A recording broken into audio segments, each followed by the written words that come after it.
Accessing agent files. Brian Sovryn. Early 21st century anarchist. Creator and host of the podcast Sovryn Tech.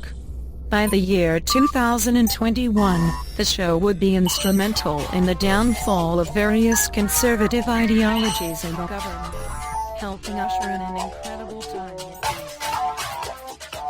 Hey, want to take a walk on the wild side and experience the bleeding edge of technology? Then get ready, because it doesn't get much more edgy than this. You're in for a wild ride. You're listening to Sovryn Tech with your host, the man in triple black, the golden stallion of the tech world, Brian Sovryn. He's got a huge brain. And now here's Brian. Oh yes, putting the illest in nihilist, the golden stallion here with you, Brian Sovryn. How do you like that one? I got the lovely and hyper-intelligent Dr. Stephanie Murphy here with me. I love it. You've got me so excited. It's about 2 a.m. How excited? I'm chowing down on an egg. Oh, okay. I nearly spit out that egg. Yeah, I like that little line. I mean, I'm one of the few people with the temerity to call themselves a nihilist. So, dictionary definition, it fits.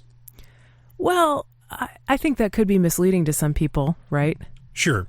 Because some people think of nihilism as, basically, yeah, fuck, we can kill people. It doesn't matter. And there's no morality. Nothing's right or wrong. Yeah, it doesn't exist. Right. But this is a funny thing. And I don't know if I want to get into this topic right now.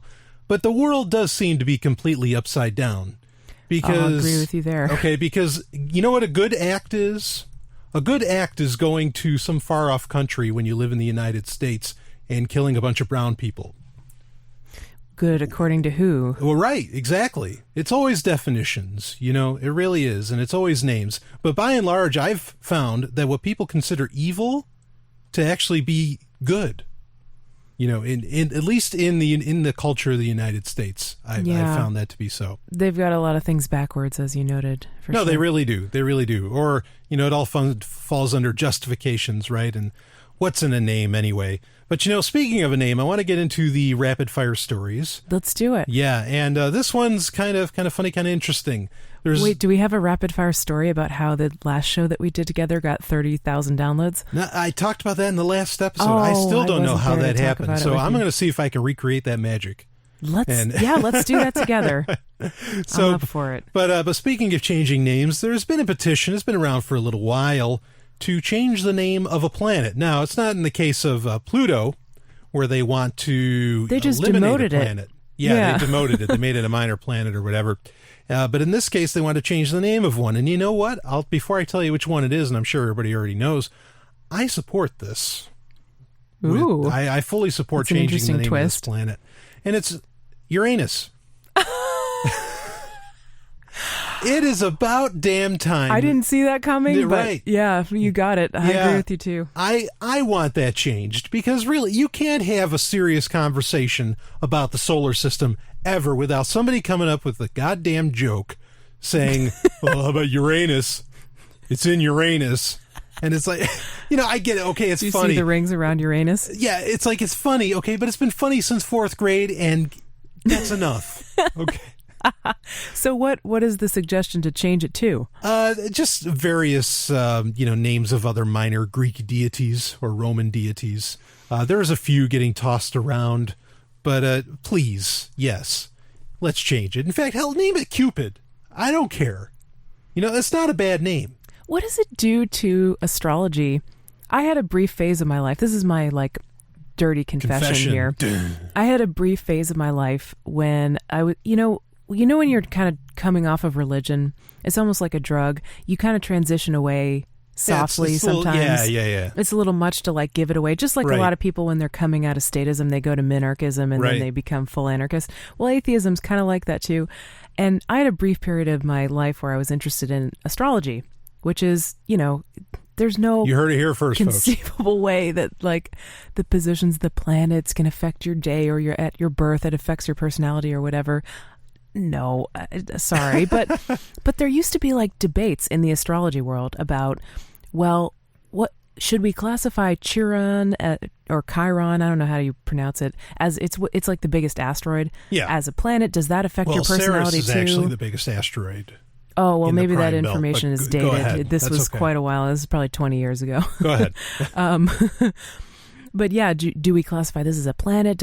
How much does Pluto really affect things? Like, what happens when, like there was all this debate. What happens when this planet shifts? Like, so if you rename a planet, if you rename Uranus, is there some kind of seismic shift in astrology where suddenly things change? Well, theoretically, astrology's been around long before those planets were so named. So I would assume not. But yeah, I hear what you're saying. It's all ridiculous, but it is equally ridiculous. Really, it is time to change the name of that planet. And whoever came up with the idea of calling the anus is really the one that's in trouble. They're the one that's at fault. Isn't it a Greek word? It's like it means ring. Like ani means ring. Well, they should have chosen something else. I mean, come on. Like they were all right. Well, granted, maybe it's not their fault because I don't think Uranus or Uranus, and that's even worse. It's like people say Uranus, and then everybody just knows. It's that doesn't make it better. You're fucking kidding. It just draws attention to it. Yeah, exactly. And then it kind of also sounds like urine. Right, but Uranus wasn't discovered until like the 18th century. So you can't blame the guy that came up with the anus. Yeah, right. There was anuses were getting explored before Uranus. Anyway, we could have a lot of fun with this. Yeah, we really could. Right now I'm drinking. This is amazing. Okay, this is because it's late at night, like you said. I have a high calf tea from the Republic of Tea.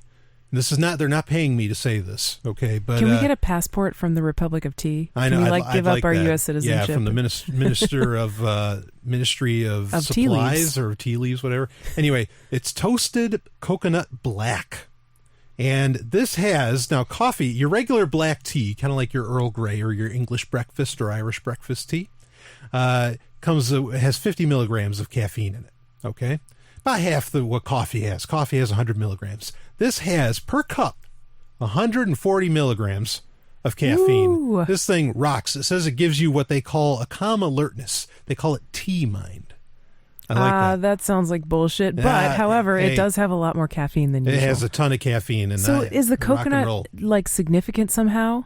Like, why is it coconut? I don't know. Maybe it was the only way coconut was the only flavor strong enough to hide cover up all that caffeine. Yeah, to hide all that crap. Because there's other high calf teas, but this is the only one that does 140. This is all the way. I went to the highest. I called up the Minister of Supplies at the Republic of Tea.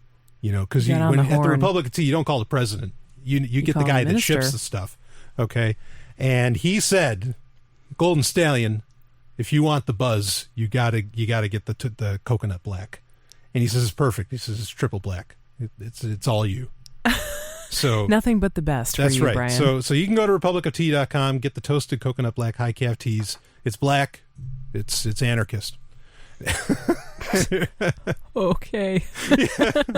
Anyway, so speaking of a little more ridiculousness, Microsoft, they have been in development or did develop a smart bra. No way. Yeah, smart bra. What does it do? Measure your heart rate? Actually, yeah, that's exactly what it does. It is designed. That's the only thing I could picture it doing. Yeah, it was designed to alert you. Kind of like what would that be? An echocardiogram? There are heart rate monitoring strips, but or electrocardiogram. Yeah, EKG measures the electric field of your heart. It can tell you what the rhythm is and stuff. Right. So the idea was it was supposed to kind of detect your mood, and because what the report essentially said is that if women, or really anyone, they're going to design something for guys too, but women first. The bro. Yeah. The smart bro. Right. But Microsoft was designing it so that if you were feeling high stressed, they would send an alert to your phone saying that, hey, you're in high stress mode. Because that's not going to stress you out anymore. Well, but it's to be getting alerts on your phone. Hey, get your stress level down right now, mister. But it was to keep you from binge eating when you're emotionally distressed. And because apparently there was a report that said if you just get reminded, hey, look, you're eating because of your emotional state, people wouldn't eat. And so but is their stress going to go down? I kind of doubt it. Like, no, it wouldn't help with the stress at all, but it would just keep you from binging. Like, why doesn't it send you a yoga class or something? Yeah, it might tell you to do that too. Google now would. Yeah, that's for sure. Yeah, so I thought it was kind of crazy. Yeah, smart bra. I'm disappointed. I was totally thinking like it would inflate and deflate your tits when there was like an appropriate situation for it. I love you. I love you too. That is awesome. I need that kind of a smart bra. I will get although I don't think I need mine inflated much. Look, I have Satya Nadella on Twitter, and I'm going to talk to him about that because noted. These things need to happen. Hear that, Satya? Come on, man. You're the golden boy now. Maybe we could have like a remote control, like those panties that like you can control from across the room that vibrate. Oh man! Now wait a minute. Yeah. You said those are not cool. What? When did I? Okay, I think I remember that. Yeah, you said those are not cool. Well, did I say with me or with anyone? Because some people might like them. I thought that it was kind of you were talking. Maybe in I was abstract. afraid that Google would get in your panties and control them. Well, if you're into like that, Nest, they'd be part of Nest. Oh boy! Wow, talk about taking over the world. No. It's Google not that far off. Let me tell you, Google would not do this, and our main story is going to prove that fact. But just a couple more stories. We've got Twitter now supports animated GIFs. That's handy. Do you think that came from Google Plus? Yeah, because that's one of the reasons Google Plus is so popular, I think, because people can put up animated GIFs. Yeah. And Facebook sucks because you have to go to Imgur, or is that how you say that? You have to go to Imgur, whatever, to be able to see the animated GIF, but you got to click a link, and it's like, no, I don't want a link. I'm right here. You're supposed to show me right here. I'm not going to click this link. What percentage of Twitter links do you think are like malware, spam, or shit? Oh, it's got to say bit.ly or goo.gl, and if it doesn't, I'm not clicking. You know, I mean, those are the only two ways I'm really going to do it. I think people must get offended because they tweet links at me and I don't respond or click on them. And it's like, dude, if you send me a link, like, you think I'm just going to click on it? Yeah, I mean, if you are, I mean, that's one of the standards. Yeah, one of the nice things about having Chromebooks is that you can do that. You can relatively safely click because JavaScript's just not going to hurt you. So you can pretty safely click on something, and if it looks fishy, and if like you have the Web of Trust, the WAT extension on, that usually can get you by with that sort of thing. But anyway, but the GIF won't just automatically play. You have to click on it to make it move, but there's like a little notification that it works. And I think this is great because it gets people away from more away from Google Plus, because this is really helping Google Plus. Because it might be just a quick thing, and people don't want to click on videos, or at least, I don't mind clicking on videos, but as far as I can tell, anytime in the past years that I've shared a video, nobody ever watches it. Ever. It's an investment. Yeah. Unless it's like, unless you specifically say like, watch this 10-second video and you will be really happy that you did. Right. And you give someone a reason to do it. It's a tough sell. Right. So also Amazon did announce on the 18th that they have a phone now. They didn't announce any other devices. I was really expecting more, but they do have a phone. It's called the Fire. That's it, just Fire. Kind of like the Kindle Fire or Fire TV. This is the centerpiece of Amazon's world, the Fire. Coming from, of course, Lab 126, which is kind of their skunkworks. That's like their secret labs. It's like their Google X. These guys are serious. Lab 126, I'm scared to death what's coming out of that.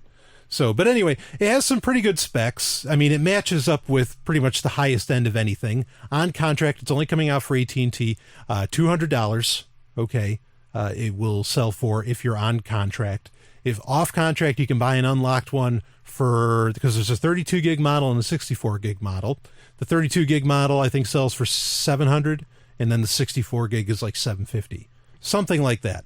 And the specs really aren't that important. There's two main things about this, though, and we're going to get more into this in Hacksec. But it has kind of a 3D. I don't totally understand how the 3D works, but it has 4 cameras on the front. Okay, and these are really great cameras. In fact, these cameras can see what's going on in pitch black dark. Okay. How do they do that? Kind of like a infrared, sort of just like night vision would work on night vision goggles. Same principle. So, and because this 3D screen is supposed to follow your face. It's $700 and they got funding from the NSA to make this phone? They might They could have see in the because dark. yeah, they really may have, because there's this feature on it called Firefly. Okay, so the cameras are there supposedly to track your facial movements and your movements overall, because this is going to be a highly, you wave your hands in front of it, it'll do one thing. It has gestures. Who doesn't want that? I was looking for the sarcasm. word gestures. Okay. Yeah. Yeah, and no, there's no point to that at all. I think the point, like, I think Bill Gates is right when he says that the future of technology, of input with technology, is going to be handwriting, is going to be like with a pen. Huh. And I think that's accurate, because there's parts of the world where, look, handwriting is necessary. Like, it's just. But who carries around a pen? Oh, lots of these phablets have them. The Note 3. Can't you just use your finger? The Tegra 7. Sure, but like, or if you want, dick? yeah, but if you want to write a quick note, it's with a your lot. Dick. Well, not with your dick. You got. Sorry, sorry. I'm interrupting. Late you. night. Anyway. Yeah. But it's easy. It's faster to write something down than it is to type it.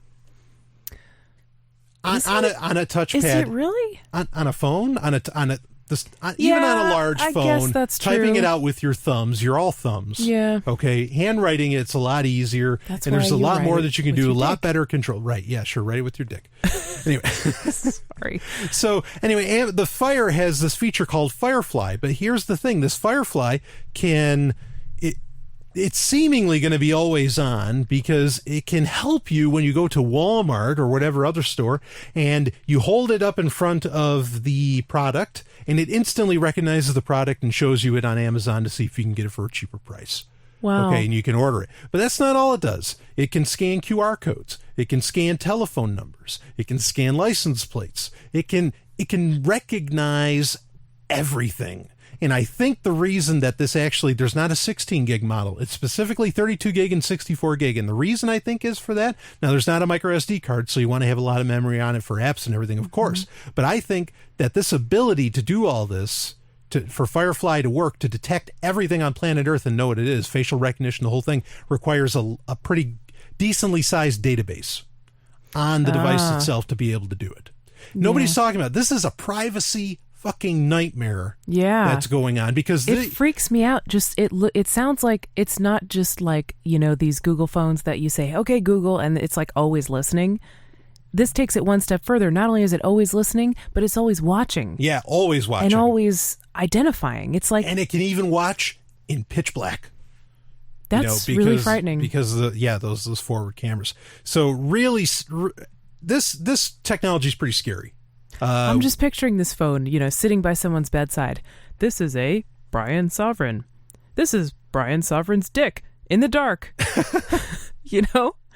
That camera ain't. Never mind. I'm not going to say it's not that. going near you. Well, I wasn't going to say that. I was going to talk about. Oh, it's too big to fit on the screen. Hey! I didn't say anything. I didn't say shit. All right. So moving on. Bottom line is, the Fire. It's a fine-looking phone. It just shows more of Amazon's plan to literally take over the world. I think all these tech companies kind of are, and not in a good way. And to prove my point that these tech companies want to take over the world, there'll always be politicians. Look, politicians really don't run the world. It's society. It's norms. It's mores that I think really control everything. Laws mean jack shit. Okay, but mores, societally enforced ideas, those hold all the power on planet Earth. Okay, in my opinion. And Google, apparently, this is from Breitbart, okay, Google is, the title of the story is Google Out of Porn Biz. When were they in it? Well, they allowed for porn ads. With AdWords and everything. And so apparently anti-porn activists are claiming victory Friday with the announcement, this is from like June 4th or June 6th, with the announcement by Google that it will no longer accept advertising for explicit sexual material. In a message reportedly sent to AdWord clients in violation of the new anti-porn policy, Google wrote, "Beginning in the coming weeks, we'll no longer accept ads that promote graphic depictions of sexual acts, including but not limited to hardcore pornography, graphic sexual acts, including sex acts such as masturbation, genital, anal, and oral sexual activity. When we make this change, Google will disapprove all ads and sites that are identified as being in violation of our revised policy. Our system identified your account as potentially affected by this policy change. We ask that you make any necessary changes to your ads and sites to comply so that your campaigns can continue to run. The announcement came just 2 weeks after a delegation of anti-porn activists met with Google executives at their offices in Washington, D.C. So Google executives have an office in Washington, D.C. And, I want to bring this up. We were just at the D.C., we were at the Bitcoin in the Beltway. Yes. And we had a dinner with somebody, and this person said that Google has a lobby in Washington. Now, so clear, here's the truth. There is an office in Washington, D.C. for Google, according to Breitbart. But they are trying to destroy Bitcoin. Their entire point is to lobby against Bitcoin. That's exactly what this person said. You were there at the dinner. I was there at the dinner. Yeah, and this is what was stated. unmistakably. Now, I heard a counter thing saying they're not registered to do that, but so what?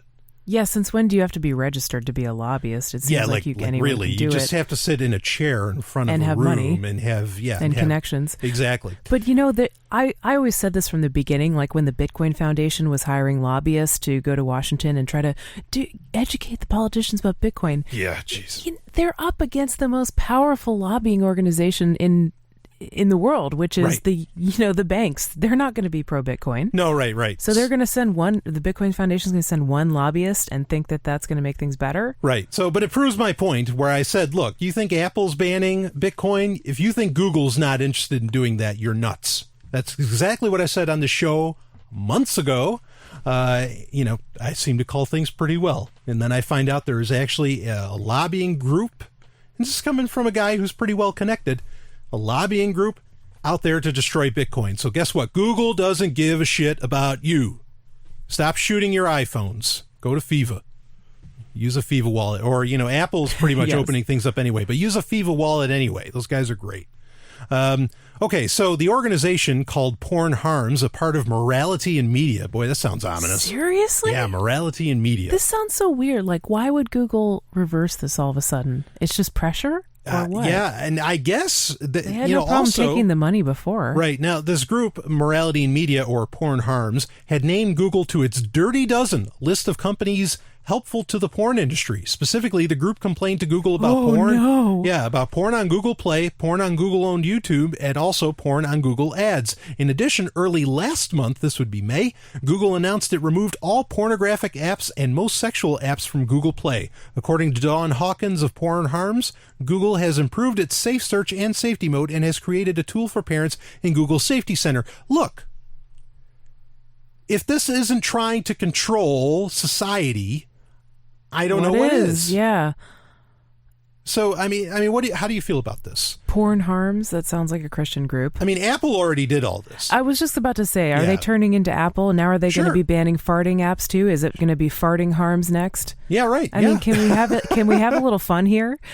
I'm just wondering. Yeah, but I mean, what business is it? This is the thing. This is why it seems like there's a social crackdown on porn recently, and I'm not really big on porn myself. Even I just notice it. It's like the Department of Justice is pressuring these banks to deny banking services to porn stars. This Operation Choke Point. Google's removing porn apps. Apple banned porn apps long ago.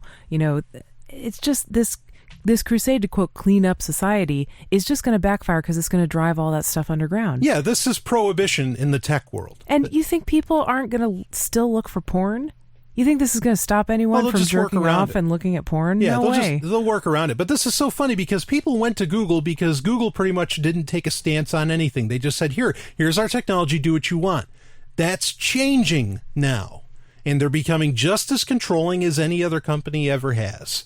Okay, including Apple. Mm-hmm. So they got huge to the point where they have a huge influence, and then they started clamping down on stuff. Now suddenly, now we can gear things. Now we can, and please, people, you got to understand, I quote this all the time, but it's very important. Declan McCullough told me personally in a conversation, he said, Larry Page is not a libertarian. That guy has a vision for the world, and I don't know what the hell it is, but don't trust these guys. Don't try.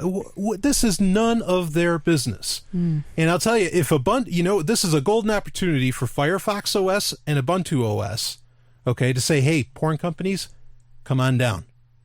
Come over here, and you do whatever the hell you want, okay, and let it ride, and then and that's great. Porn has pushed so many different different platforms forward, technological and otherwise. Oh yeah, big time. What's that documentary we watched about that?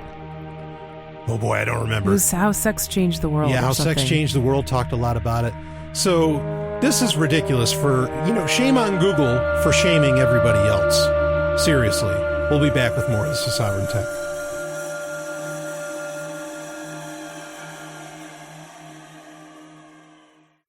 We're on the brink of a global finance paradigm shift, and at the core of this movement, Bitcoin. But many early adopters need a safe, stable, and secure method of storing Bitcoin that doesn't require an electronic device. Enter crypto cards, the world's first BIP38 passphrase encrypted, laser-edged aluminum offline wallets. Crypto cards are the same size as a credit card, only they're scratch-resistant, waterproof, and flame-resistant up to 600 degrees. Unlike paper wallets, they won't ever rip, fade, or crumple, and the high-density aluminum is rated to last 75 years. Your coins will be secure for as long as you need. Having Bitcoin physically allows you to store them in a secure location instead of on a networked computer. This is key. Your funds will be impervious to hacks and the negligence of third parties. It's a truly trustless system. You hold the keys, you hold the funds. For more info, visit cryptocards.co. We ship worldwide, and using the code FTL, you'll save 10%. We're proud to be part of a liberty-oriented movement, and the future is looking bright.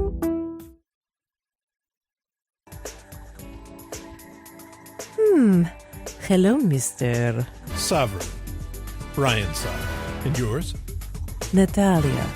Care to play a game of roulette? I'd love to. Number and color? 69. Black. As you wish. Tech Roulette. It is time for Tech Roulette, where I cover stories that get sent in to me through the various channels available, and there are plenty of channels available, even though I am anti-Facebook and whatever else. But, I mean, you can get in touch with me through RetroShare, BitMessage. I can't wait to try that. I'm kind of waiting till after PorkFest. Yeah, I know. We've had such a busy schedule. We're doing this show on PorkFest Eve. Yeah. So, but... it's really, there's just tons of ways to get in touch with the show. I'm even on Twister, which that's a decentralized open source Twitter. And it's really something. I like that a lot. And so you had someone just randomly email you a Amazon gift card the other day. That was so true. Cool. Thank you so much. An $80 gift card. That's really nice. Yeah, I mean, and yeah, believe me. Do you want to tell them what you got? That helps. I bought a new pair of Vibrams. A new pair of KSOs. And they the 5 look fingers. great. Yeah, they look great, work great. They've really improved the model on them. I still believe Vibrams work. They make my feet feel better. I have toes for a reason.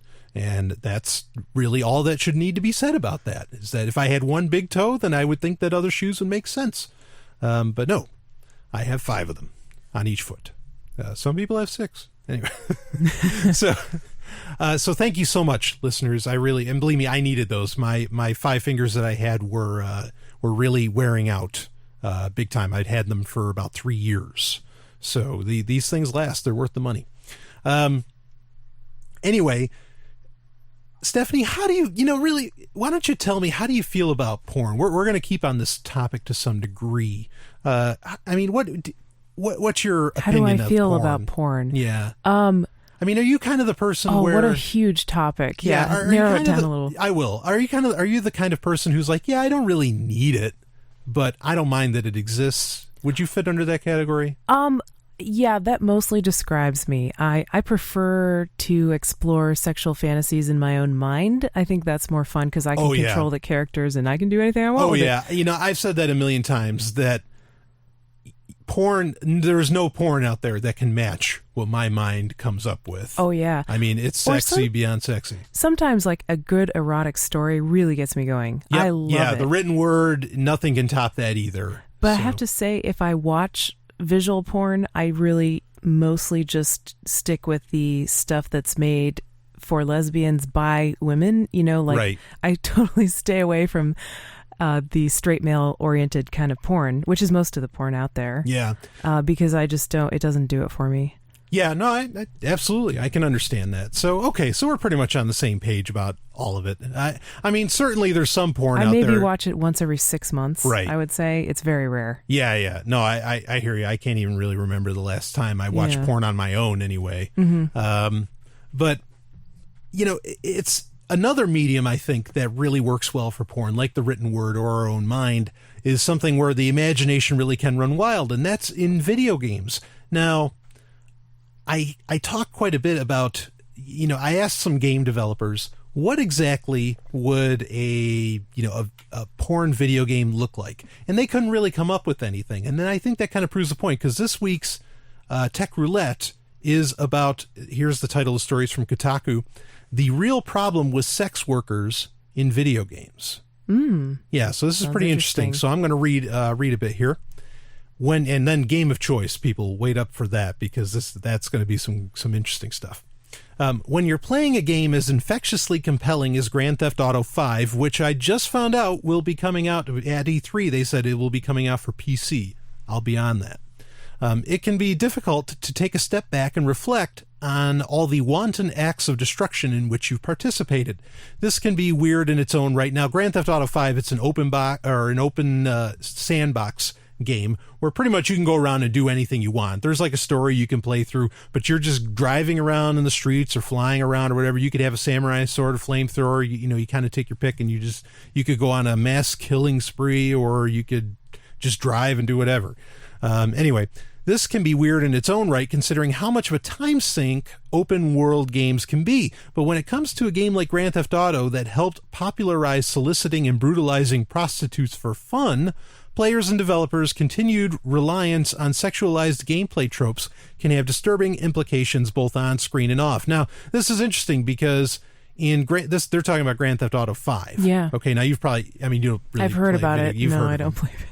I don't play video games. But I remember in Grand Theft Auto 3, you could have a hooker come in your car, and you would actually get life points while the car was bouncing. And anyway. Well, who doesn't get life then? Yeah. I mean, yeah, it certainly it enhances my life force. Anyway, well, according to that guy on YouTube, you're giving up your life force when you spill your seed. That's such nonsense. We were watching a tantric sex video earlier. Oh, yeah. It was just this guy talking about it on YouTube. Yeah, Mantak Chai, his name is. Montauk Chai. Something, yeah. Yeah, and there's other people that, Dave Asprey from Bulletproof Executive, he pulls this stuff that you should only come every 30 days. And it's like, come on. Actually, I found this is interesting. In the world, you can really split the world into 3 camps. And they're all camps of Chinese philosophy. Okay. Really? Tell me about that. You can fall under Sun Tzu, Lao Tzu, or Mo Tzu. Okay. And Lao Tzu is a lot of people, that's Taoism. A lot of people consider him pretty libertarian, but that's where a lot of actually the most wacky ideas come from. Sun Tzu is big on domination, of course, the art of war.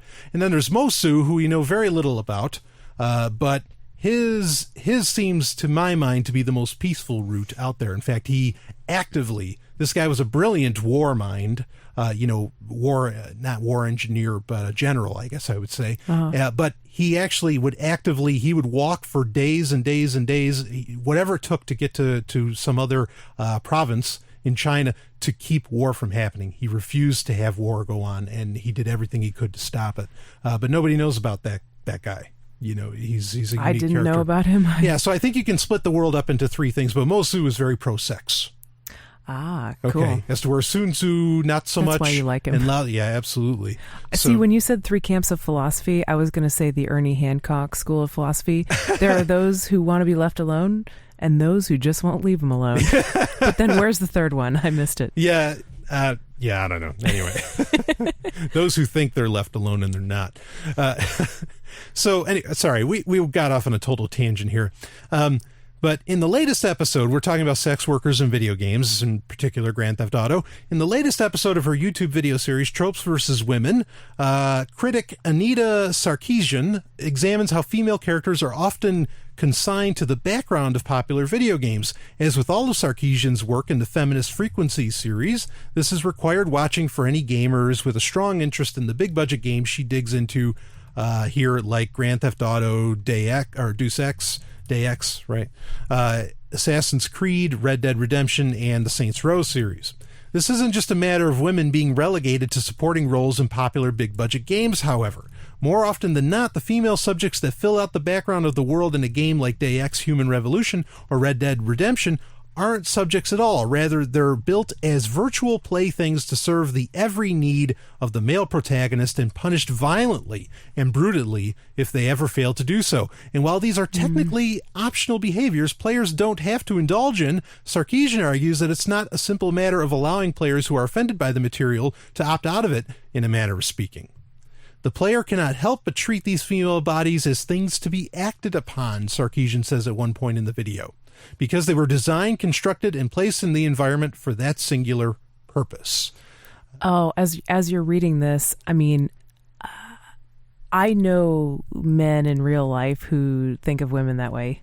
As just objects to be used, and you know, to they exist to satisfy the man's sexual desires. You know? Absolutely, and they didn't learn that from video games, because actually one of the very first video game I can remember that actually showed a stripper, was Duke Nukem 3D, and for whatever reasons, and I've yet to explore this, still I am a huge Duke Nukem fan.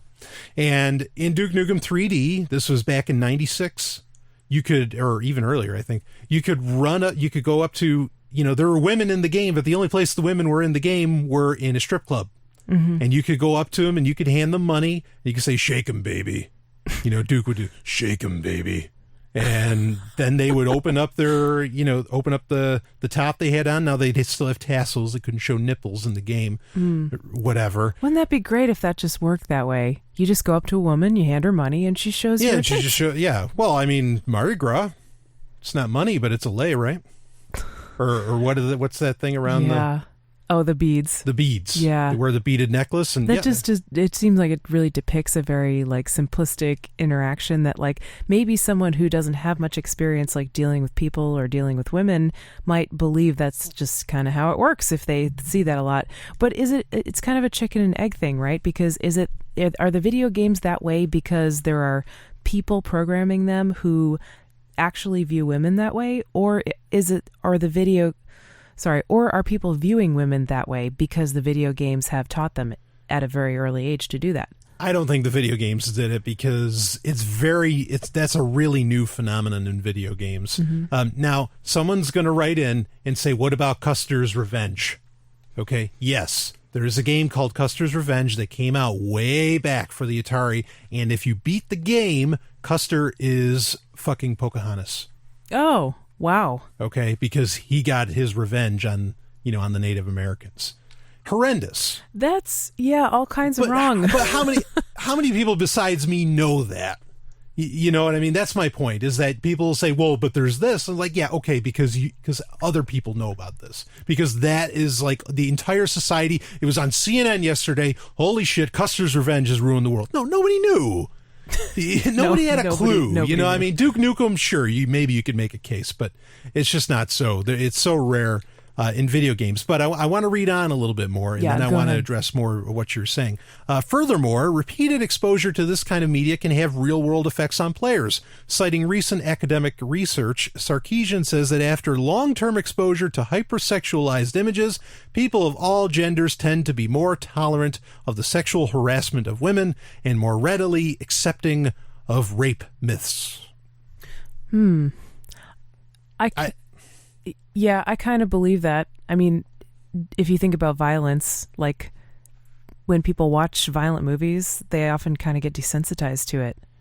Yeah, that may be the case, but I don't know. I don't know how accurate that is. You don't think it's true with that people are more tolerant of sexual harassment if they see this stuff? No, what I think is that what the brain sees on the screen, they know it's on the screen. I think I think most people know that that's really not real. Okay, now someone might bring up Slender Man and how girls are killing other girls or attempting to kill other girls because of a Slender Man website. Okay, or people may say, well, but games are more interactive, and so you're actually doing it. And if you do it in the mind, you do it in the body, whatever. Well, adults can know it's pretend, but like at a certain age, you know, who actually is playing these quote misogynistic video games, right? Like, are they 12 years old or are they 22? Okay, I mean, maybe a case can be made for it, but the thing is that I know guys who've watched Rambo movies who clearly grew up in the 80s. I've known guys that, you know, and when 80s was like action movie city, so it was, you know, the bulk of the 90s, and when they killed somebody, they were not desensitized. They felt it. You know, they realized what they were doing. Now, I'm not really talking about actual people killing other people after seeing violent movies or whatever. I'm talking about the average everyday person who's like not in the military, you know, who just watches violence on TV and then sees maybe a report of a violent happening in their neighborhood, or something happens to them or to someone they know, or just little acts of violence, like someone kind of smacking someone else. They're just like, whatever, you know, it's just a little, big deal. I guess maybe, okay. I think you might have a case there. Yep. I think that might be accurate, or at least that, maybe. But then that's like saying that porn somehow, I mean, porn can, if you base your sex life upon porn, upon the average porn, okay, your sex life isn't going to be that wonderful because no one actually does that stuff. It's a production. Well, I mean, especially for younger people, like I think, I hate that I'm making this argument, because I'm not trying to say that young people don't have judgment or that they're not capable of understanding reality from fiction or what's on a screen. But if you look at college sex, where most people have kind of grown up in this world of porn to educate them about sex because nobody else will talk about it, and so that's the only place they can get their information. Like, people have these beliefs that are college age that are like based on porn, that like, you know, women are supposed to come just like as soon as the dick goes in them. They're just, oh my God, it's a huge dick. Yay, I'm so happy. And then like nobody's supposed to have pubes and, you know, all that kind of stuff. And and like but you see, women should do anal on the first date, you know, like right. But you're actually you're hitting at, for me, what is the real problem? Okay, is that the parent doesn't have an issue, or that the parent isn't being the steward, perhaps, that they should be, and educating the kid, you know, or whatever. There's another case of fantasy, because the parent believes if they just put their fingers in their ear and just, oh, no, nobody's talking about sex here, la la la, that their kid won't find out about it, but they do, because they seek out porn. Right. Or, you know, the parent, engages in violent acts or whatever. Yeah. So my point is, I think you might be right. I think you're making a pretty good case that, yes, seeing these things can desensitize you to them, but they pale in comparison to the action or inaction of parents and adult figures in a child's life.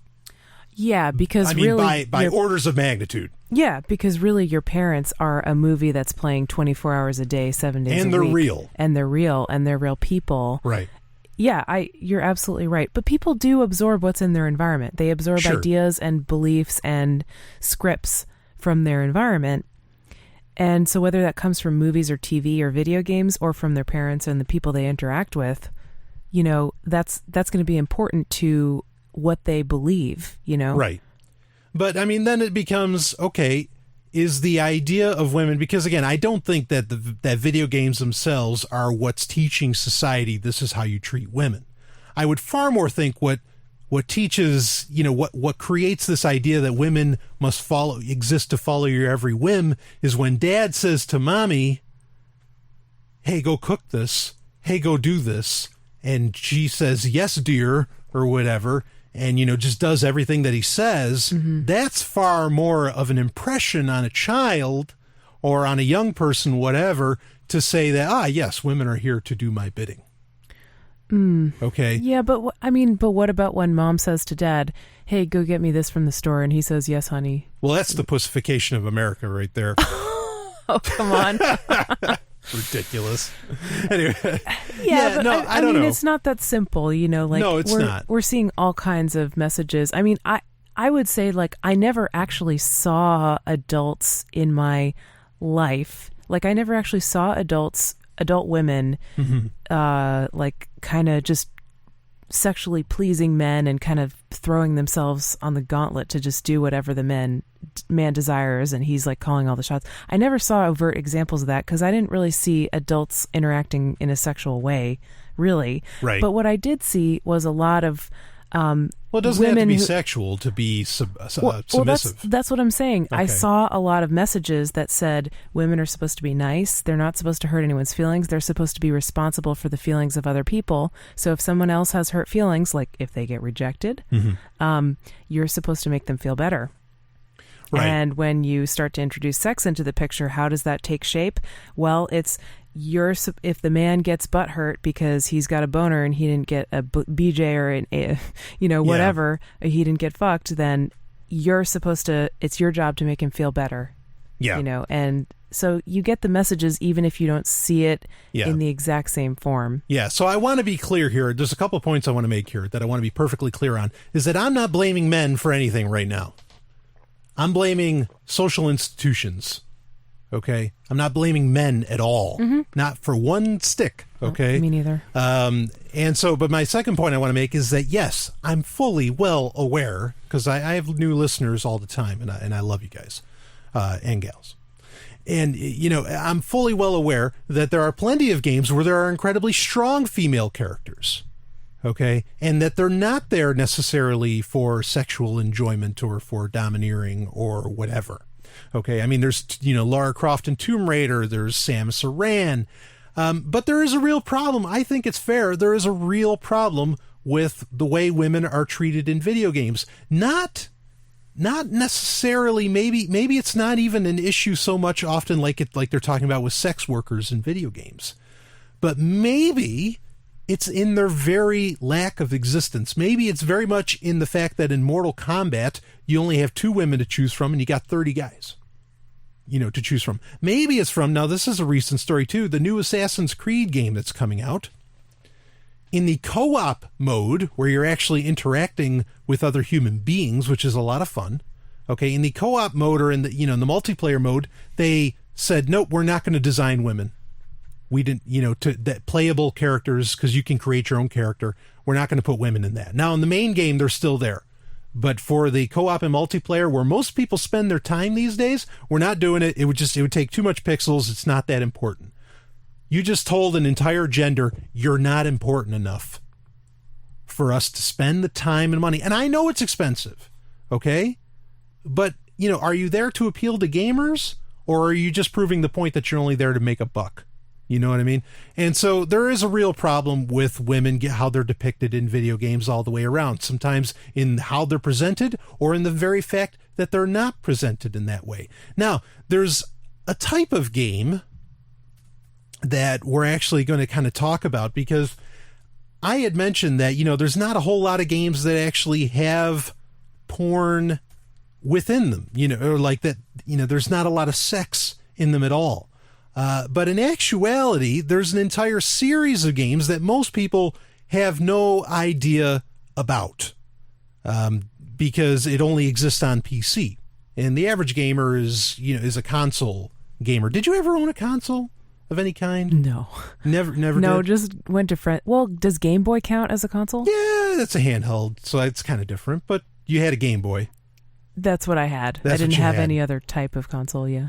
So in Japan, there's this type of game called Eroge, okay? And it's like a visual novel that you sort of play through.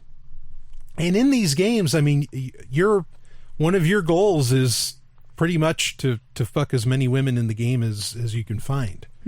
So, and there's some interesting ones, admittedly, out there. In fact, there's some of the storylines. Now, it's not always... Now, I have to say, like, with all this talk of objectifying women and everything, like, as someone who is into women myself, I like the idea of being able to explore explore fucking women through a video game, you know? Yeah, well, there's one of these Eroge games you might want to play. I don't have a copy of it, unfortunately. Not all of them get translated into English, but it's called, well, you know what? I'm going to save it because we're going to talk about Eroge games during Game of Choice. Oh, so okay. Sit through the break. We'll be right back with more Sovryn Tech, and we're going to talk about real pornified video games.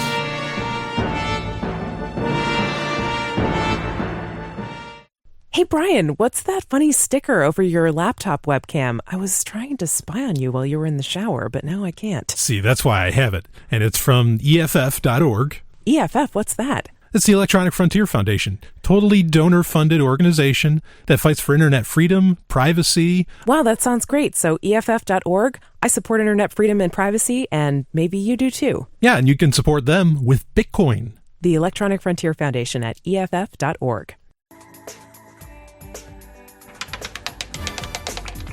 You're a lucky man, Mr. Sovryn. Not many win so well at the game of chance. That's because it's not a game of chance, Natalia. It's a game of choice. Game of choice. It is time for Game of Choice, where I talk about video games that went under the radar, or video game, maybe a classic, which, boy, I revealed my favorite Nintendo game of all time last week, that being Battletoads with the Dark Queen. And, oh, man. Battletoads, cool. Yeah, I loved Battletoads. So, and anyway, we were just talking about Eroge, which are kind of visual novel games in Japan, usually only available for PC. I thought it was like a pastry that was filled with potatoes and that's a pierogi. Sorry, that was so bad. That was great. Anyway.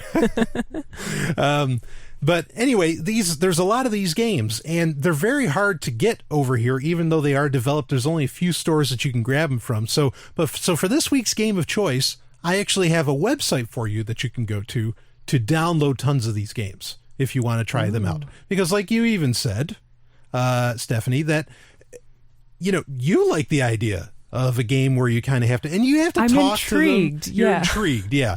You have to talk to them, and you play through a storyline. Sometimes the storylines suck, and, I think in some of the games there could be a degree of objectification, but some of these games I think you might not mind. There's one called Custom Slave Fantasy. Now hold on, because this is the tagline for the game. Okay, in a world where lesbianism is forbidden, my! I like this already. Yeah, the vampire Nano sought to resurrect her lover, Saint Maiden Gaia. In order to do that, she has to locate certain treasure hidden within or with one of the royal families in the region. So that's the game. Yeah, I mean, lesbianism is forbidden. And vampires. Yeah. What's not to love? What I know, right? This is a dream game. So anyway. That's pretty cool. Yeah. Do you think this could be like related to what we were just talking about? Do you think a game like this could be a safe way to kind of explore certain fantasies yeah, I mean, there's still to meet certain needs? I don't know. Yeah, maybe. I mean, there's still the chance that this is about male objectification, because males often like girl-on-girl action, right? Yeah. There's different types. Or there's what do they different used to classes. call it? HLA, hot lesbian action? Oh, I never heard that one. Yeah, there's a wrestling thing. Anyway. Yeah, there's different like classes of girl-on-girl kind of porn. It's like there's ones that are made for women. Right. And there's ones that are made for men. Yeah. So, now you're right. So, anyway, but you can go to erogedownload.com. It's EROGE download.com. And look, most of these games you can't buy anymore, or they're out of print even. So good luck. Or they've been privately patched, which used to be a popular thing in the 90s. What's the copyright status on these? I don't think they'd fall under abandonware, but maybe to some degree they would, because it's like, look, if they're not printing out any more of these games, how the hell do you get your hands on them? What can you do? You can't get them on Steam. You can't get them on GOG. You can't get them on Desura or, Indie Royal. Take your pick. So what do you do?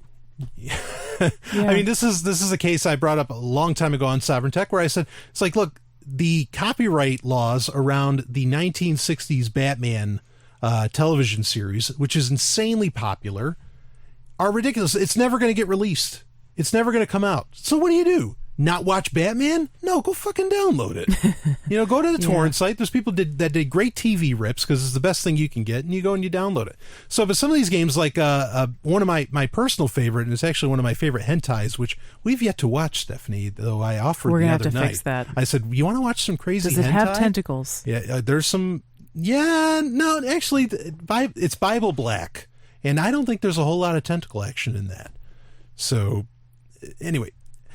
I'll reserve judgment until we watch it. You'll have to see it. So, but Bible Black, it's this very esoteric story, in a high school and everything. Oh, no it's wonder you like it. Yeah, and it started off as a game, as an Eroge, and there's actually a sequel for it too.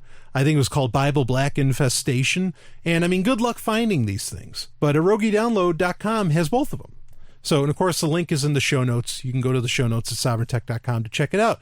But I mean, you can email me and tell me what you think about him, and I will definitely talk about it during important emails. So, but during the break, I think Stephanie and I will have to play these, and she can give her a review. No, that won't be for right now, but maybe in the future. All right. Yeah, we'll check them out. Game on. They can be a little boring because you have to sit through so many words. Like, they're better than porn because there's a story. Sometimes. We'll be back with more of Sovereign Tech.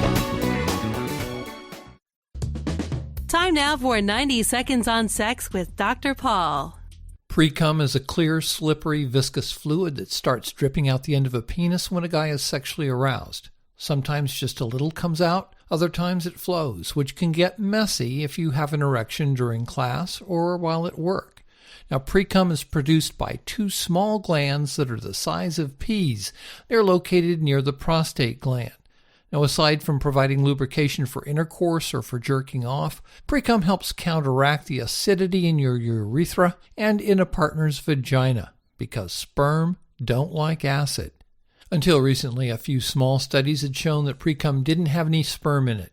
As a result, some people were saying that withdrawal, or pulling out before you ejaculate, is almost as good a method of birth control as using condoms, something that I never agreed with. But a recent study has found that more than a third of the men who tested did have sperm in their pre-cum. Fortunately, it was only a couple of million sperm, which isn't a lot when it comes to getting a woman pregnant, but still, it only takes one sperm to make you a parent. So while withdrawal is way better than using nothing, if it's the only method of birth control you used, I'd strongly advise that you contact Planned Parenthood or a healthcare provider about the advisability of also using emergency contraception. For more, visit 90secondsonsex.com. You are quite the man, Mr. Sovryn. Are you busy tonight? Natalia, if you'll excuse me, I just received a very important email. Later then, Mr. Sovryn. Important email. Natalia, Yes. like I said before, I have nothing going on tonight. Oh, I can't wait. Come over to my hotel room. No, I rented the whole top of the Marriott. Let's go up there. Oh, I get off work at midnight.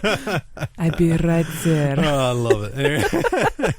So, you went away for a minute during Dr. Paul's little bit, and he talked about how they actually found there was popularly believed that pre-cum did not have any sperm in it. But recent studies actually show that pre-cum does have sperm in it. See, I always learned that it does have sperm in it. Okay. And so, therefore, pull-out is not protective against pregnancy. Exactly. He just warned about that, saying, hey, it's better than nothing, but don't count on it. And if that was your method, you get in touch with Planned Parenthood the next day. So, but anyway, I concur. Pulling out, probably not enough. Anyway, so it's time for important email, of course, which means when you email sovereigntech@riseup.net, or you get in touch with me through BitMessage or RetroShare or Twitter, whatever you happen to use, that's cool. And we've got like 3 questions to get through, Stephanie. So I want to try we've got some time, but I want to try and knock them out. And one of them is about the last time you were on the show, we were talking about jealousy in polyamorous relationships. Yes, I remember that. Yeah, and I never got to what I thought about jealousy. Yes, and how I've to been deal with curious for the entire 2 weeks. Yeah, and I've kind of talked to you about this before, and so I'll just touch on this very quickly. But I think where jealousy comes from, because I mentioned at that moment that I don't think in polyamorous relationships, which of course means relationships with more than two people, that two women going out, say it was a three-way relationship. Two women and one guy, there's not an issue. Is it a V or a triangle? And what that means is if it's a V, it might be a man and two straight women right. who are both going out with the man but not going out with each other. Right. If it's a triangle, then they're all doing it with each other. Let's say both. Okay. If that were the case, then I don't think that any jealousy comes into play, generally. Especially, and I don't think it really comes from the women in the situation either. Mm-hmm. But if you switch that up to two guys and one woman, I think a lot of jealousy comes into play. And where I think that comes from, and this dovetails nicely with what we've been talking about this whole quite a good chunk of the show, is that that idea that women are there for a man's pleasure, and that men will often see, consciously or unconsciously, will see women as to a degree of property, I think. And because, and if you just get over that idea that she's not there to please you, she could be there to please a lot of people, I think you would, that jealousy would kind of go away. But I think I agree with you about that, actually. And I hate to say that because I feel like I'm generalizing or stereotyping. Yeah, this isn't true for all men. Yeah. But I'm just saying, but I am definitely generalizing.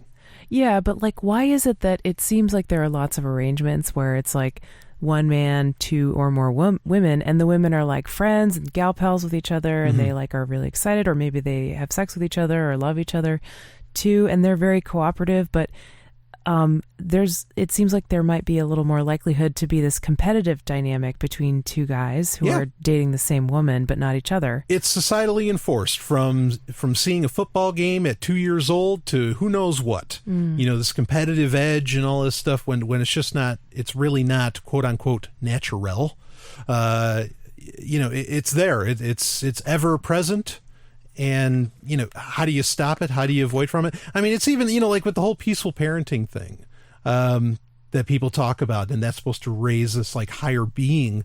How do you raise kids without seeing, domination structures from culture? You're going to have to run to the woods and raise your children there. You can't have a TV. Just give them to the wolves. Yeah, right. It's easier. So anyway, I think that's really it, is that you just have to stop seeing women in that way, or at least take a look at yourself and see really how do you really envisage women, and their roles. Yeah, and how do you envisage if you're in that arrangement and you're one of the guys, how do you envisage other guys? Because are you looking at them as your competition, or are you looking at them as a potential friend and a potential wonderful mate and ally? And this is a big part of it. I'm glad you said that, because I wanted to get this out. This is a big part of it, is that if I'm going out with a woman, okay, and this other guy gets with this woman, say she's just having fun, whatever. That other guy is going to think, if he knows that I'm the boyfriend or whatever, that other guy is going to think, well, he must not be delivering the goods. He must not be bringing home the bacon. He must not be, he must not be enough. He must have a small dick or something like that. I mean, who knows what, okay, that they think. But there's this instant competition. And I think that's an issue. That's part of that whole property thing, or that part of the whole thing of, that the woman's there for the pleasure and all that stuff. And so, I think people need to contemplate that, because there's just, and I can tell if a guy thinks that way or not. I really feel that I can just look at a guy and I can tell if that's the way he would feel about this sort of thing. A good indication is how does he interact with you? Is he friendly? Sure. Or is he kind of mean and snarky, Right. you know? Well, I mean, but just look at society. It's so commonplace where, you know, if a woman has an affair, say it's a marriage, okay, which of course I don't, you know, necessarily endorse marriage. It's fine if you're married, okay? I don't, you know, I don't necessarily endorse marriage. But if a woman has an affair, what's the first thing the guy thinks? I wasn't doing enough. I wasn't enough. Yeah, I wasn't for you? satisfying her. Right. And so, I mean, what do you know, take that to heart. Instead of you thinking that, oh, maybe she just wanted, you know, a little diversity and a little more fun. That doesn't mean you're not satisfying her. It just means that's the thing. You got to get the idea of better. There's a really thick line. It's not a fine line between better and different. Okay? And just accept that it's not about being better. It's just different. I mean, maybe sometimes it's about better, but by and large, it's easy to imagine that when, like, if you put the shoe on the other foot and you think about you being the person who might want more than one relationship, right? Like, you might love one woman, but you might sometimes want something different, you know, somebody different. Sure. You might just have a need for novelty, you know, and that's okay. People can acknowledge it when that's what they want. But for someone else to want that, it's a little harder for them to empathize with the other person's want. Right. Do you know what I'm saying? Yeah. Does that make sense? Yeah, absolutely. So, you know, these are thoughts to ponder on that matter. But that's where I think the core of jealousy comes from, is a lot of, you know, how a woman is viewed, and really how men are kind of forced to view themselves, because it's like they're in a competition to, I got to be the best. I got to be the alpha male, otherwise she's going to leave me, and you know, and all this crap. And that's just that attitude's just so off base. Anyway, though it can be fun to maybe role play those kinds of things or whatever. I'm not saying that doesn't occur.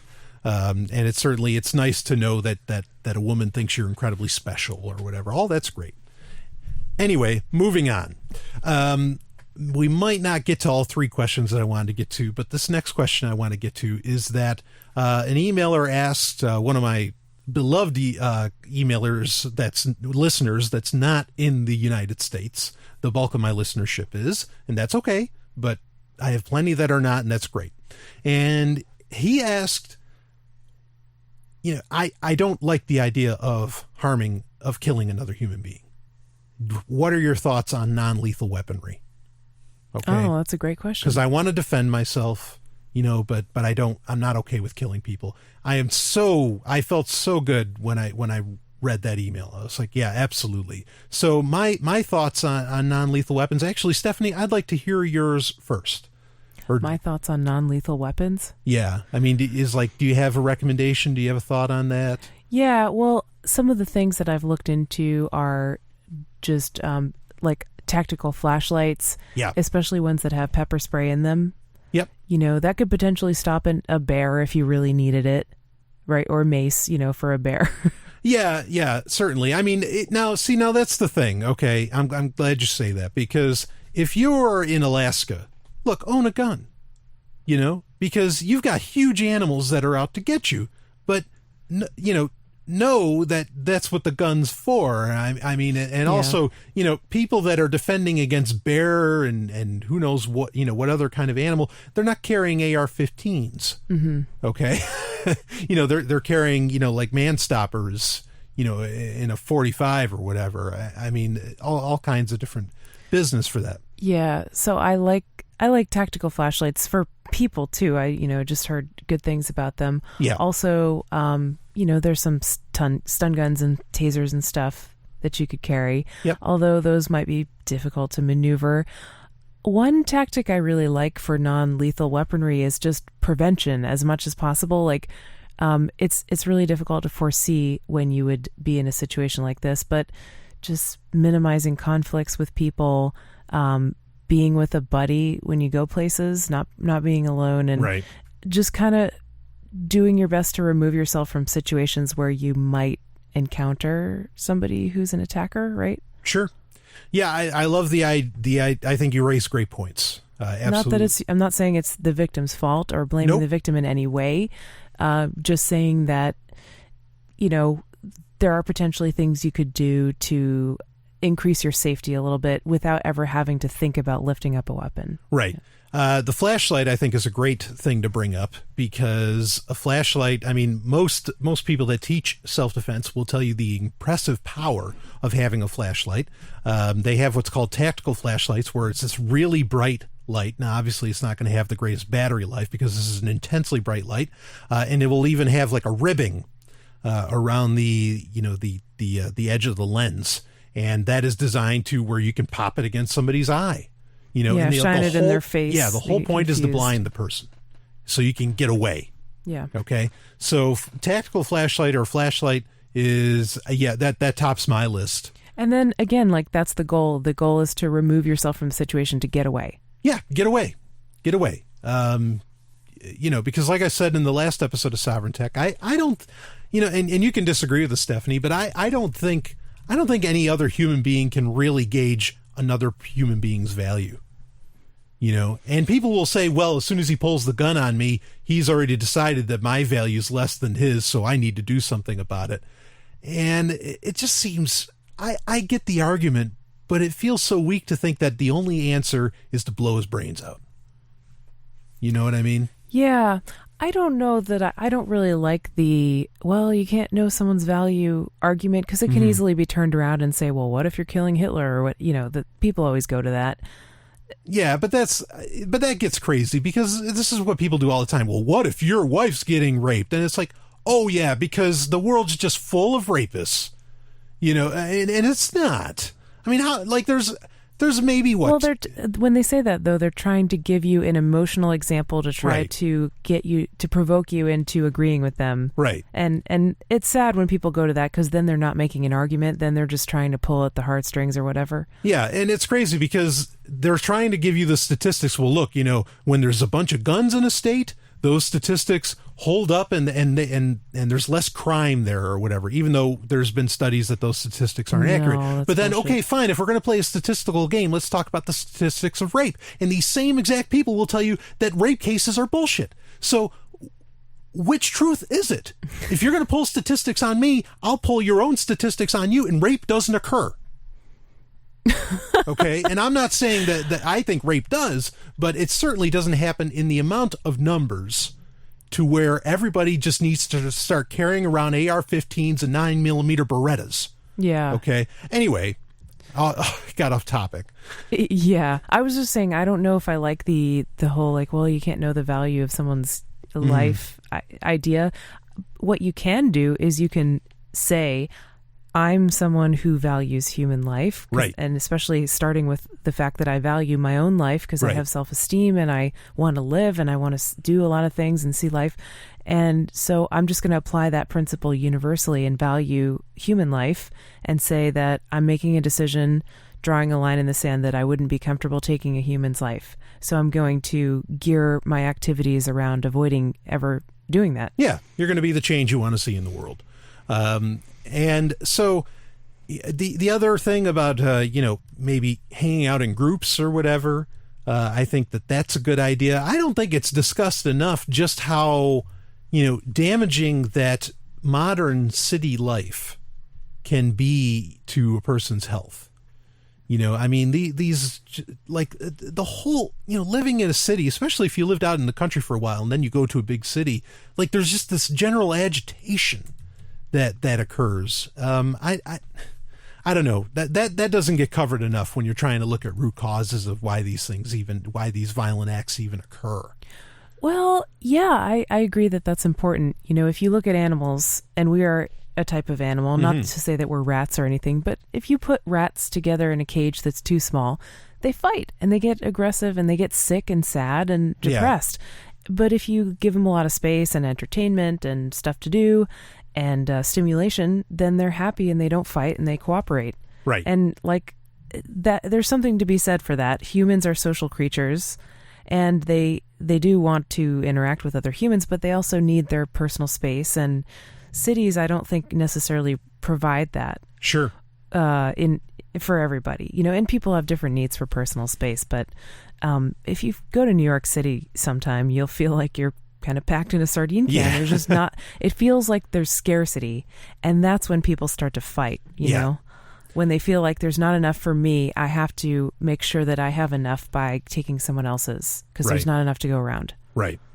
Yeah. So, I think that's important to keep in mind. But the main thing that I recommend to people, and you have to understand that, let's say you're going to choose a gun as your weapon of self-defense.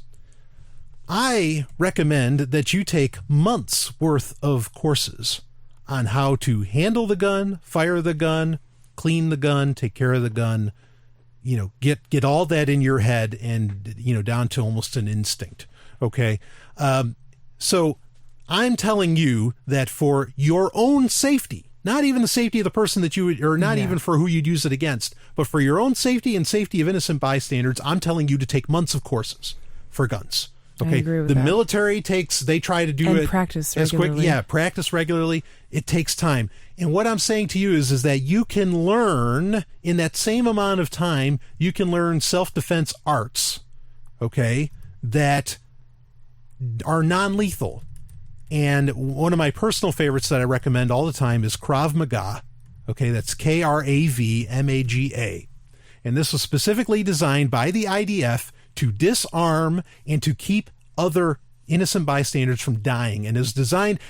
Don't take Taekwondo, don't take Kung Fu, don't take any of that bullshit, okay? Because that's designed for a world that we don't live in anymore, and it's designed for, frankly, people of a different, different stature, okay? Nobody's going around, or yes, some people are going around with swords, okay? But nobody's going around with swords anymore. And these are designed to take on people carrying swords and shields and all this stuff. You want something that is designed to handle guns and small knives. Because that's what's used today. Krav Maga, as far as I know, is one of the only self-defense techniques out there fully developed that is designed for that, and is also designed to keep innocent bystanders from getting hurt, and to incapacitate the attacker, not kill the attacker. And people will say, well, it takes me months to learn that. Yes, but if you want to use a gun, if you're not going to take that serious enough to where you take months to learn how to fire and handle the thing, then I'm far more scared of you than any crook. Because at least a crook has some experience. You know what I mean? I'm terrified of you if you don't want to take months to learn how to handle a gun. This is not a joke. So in that same amount of time, you could learn something like Krav, okay? And you could really have the confidence that you can handle yourself no matter what situation you're in, even if you're sitting in a seat in an airplane. So that's my recommendation. How do you feel about that, Stephanie? Yeah, I like it. Yeah, right on. Okay, we'll be back with more. This is Sovereign Tech. Got an energy spike. Pull back! Launch. Now! Bombing the Narn back to the Stone Age wasn't enough for you? Then we heard it. The sound of something terrible being born. This is madness. Station 3 to Commander Ivanova. Centauri have launched a full-scale assault. Time is coming on! It's our turn now! 2 million tons of spinning metal, all alone in the night.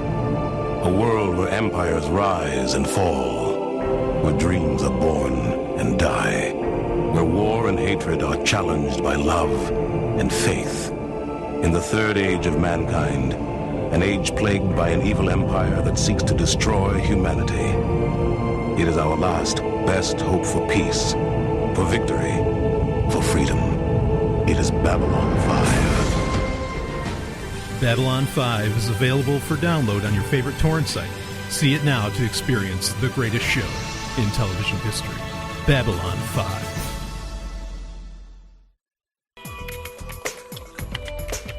Agent Sovereign, go to this webpage and follow. What kind of webpage is this? Is that Natalia? I better go to the Website of the Week. It is time for Website of the Week, where I cover a website that I find interesting, useful, sometimes terrible. But this falls under the useful. And Stephanie, I got to ask you, do you like objectivism? Do I like it? Yeah. Well, it simply is. A is A. A is I A. can't deny the universal truth of objective reality. Existence exists, right? Anyway. Yes, I do like objectivism. You like it with a small O, right? Yeah, I guess if you mean like...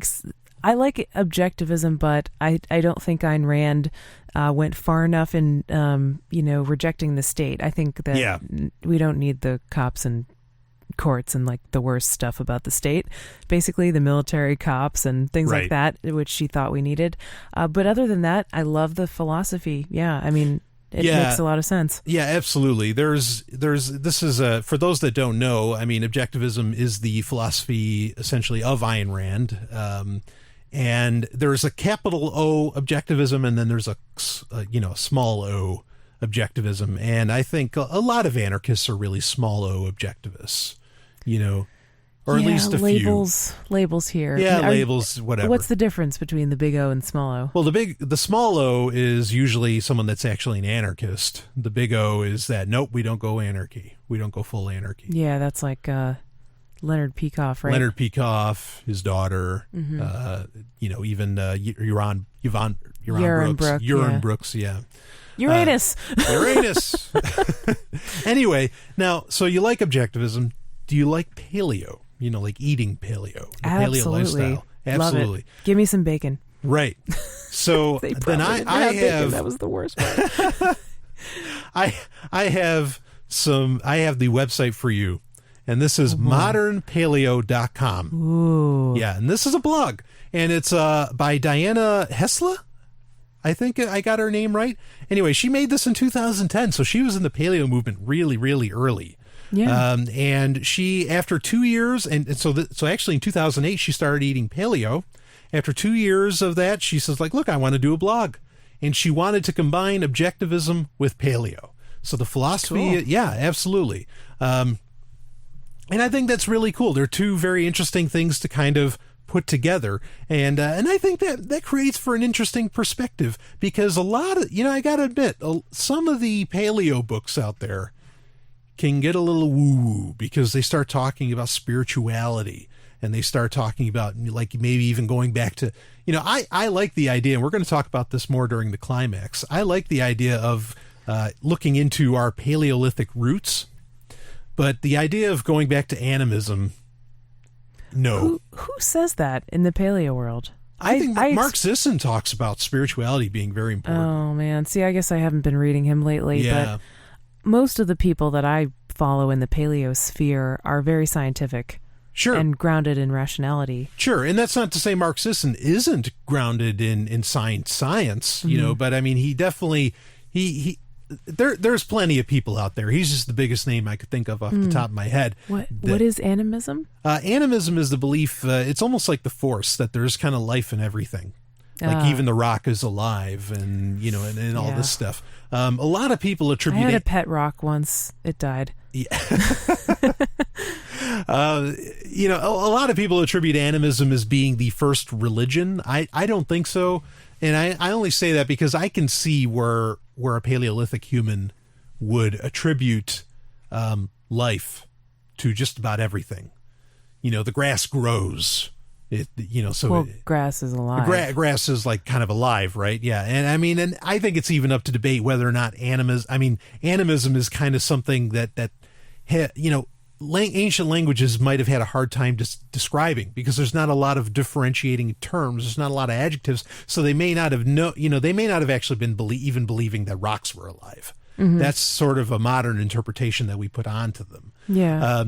So I can see how animism kind of, would be thought of, but I don't know how you'd believe in a sky daddy. I don't know where that possibly came from.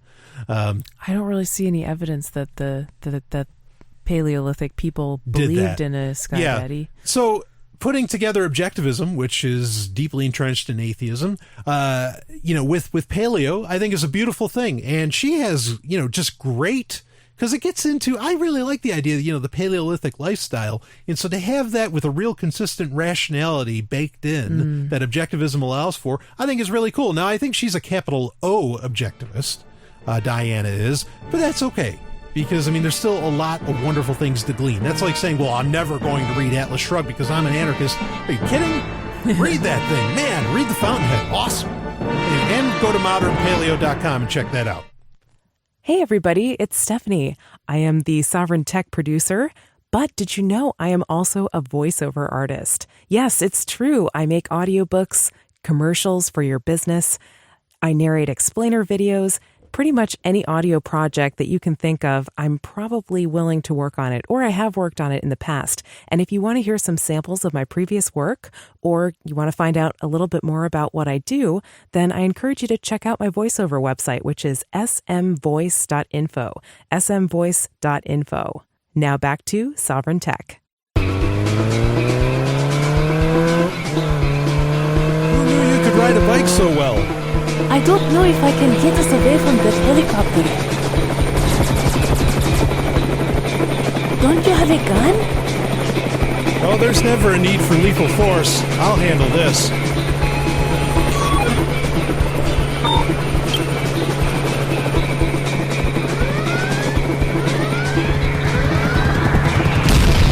How did you do that? We'll be fine. A quick hack solves everything. Hacksec. It is Hacksec. That's right. Where we talk about hackers and security. It is a word that is an amalgamation.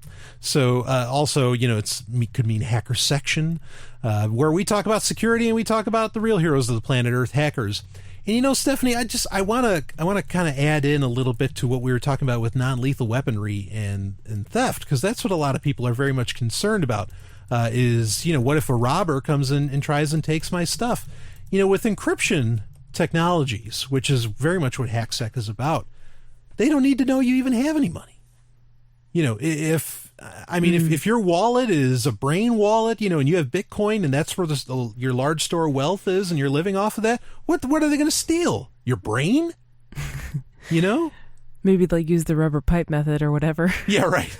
Which is beat it out of you. Yeah. But how would they even know? That's the thing. If you could keep your identity anonymous, how are they going to even know you have Bitcoins? They have no idea. What are they going to do? Just going to say, look, I don't have any. I was just laughing because sure. I saw this article today. This almost has nothing to do with what we're talking about, but it's funny. I saw this article today. It was an interview with Andreas Antonopoulos, who is my co-host on Let's Talk Bitcoin. Nice guy. Very nice. We love Andreas. Yes, we do. But he gets a lot of press. Like, he's really famous in the Bitcoin world. And it was this article where he was interviewed, and the headline was, "I'm broke, but I'm happier than I've ever been." And I guess it was about his experience in the Bitcoin world, but it just looked like a celebrity gossip column kind of thing. And I just chuckled funny. When I saw it. That's funny. So, that's the thing is, a great deterrent is encryption and anonymity technologies, because then no one has to know what you even have. True. You know what I mean? That's a fact. So that's just more reason to look into coding and to just being aware of how to use a lot of these technologies that people put together. And also, I'm also thinking, like, it seems like it would be useful in a lot of situations to be able to maintain separate aliases or separate identities, sort of, to compartmentalize different aspects of your business life or perhaps your personal life or whatever. Like to this group of people, they know you as whatever, the Golden Stallion. People who listen to Sovryn Tech.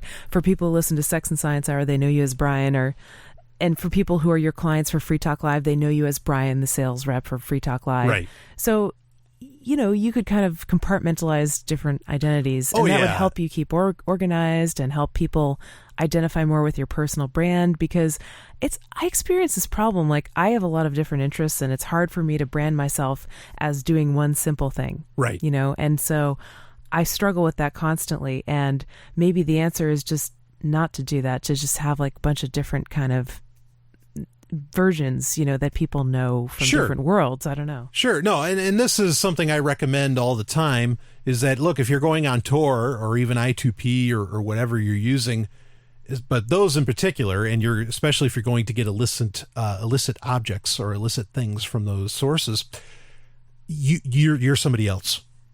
You change your mindset, whatever. When I go on tour, I don't do this anymore, but my trick used to be, all right, I'm the Green Ranger, from Power Rangers. That's who I am. And I just act like, and it's fun, actually. I'm the Pink Ranger. Oh boy, have I got some pictures that the Sovryn Tech audience would love to see. I'll post it on Twitter.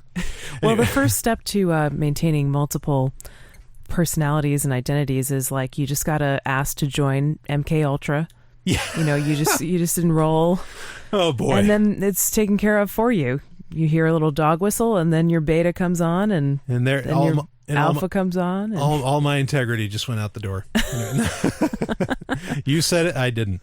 Okay, so this isn't actually what I wanted to talk about for Hacksec, but this is what I do want to talk about is a very serious issue, and it's something that relates to, we were talking about the Amazon Fire phone, and so I'm going to be talking about phones, and this very nicely, I think, hammers home, because I don't want to keep talking about it, but it hammers home the point where I think people should use their computers far more than their phones. Because right now it's the opposite. People are relying on their phones, and I think people should wean off of that, because what we've found out is that the United States Senate, and believe me, this is going to affect the entire world, is now pretty much ordering, and these companies are complying, Google and Microsoft to put kill switches in their phones and in their Android devices and in their Windows Phone devices. Now, what is this kill switch? This kill switch right now is a software solution that essentially, if you're, this is how the narrative goes.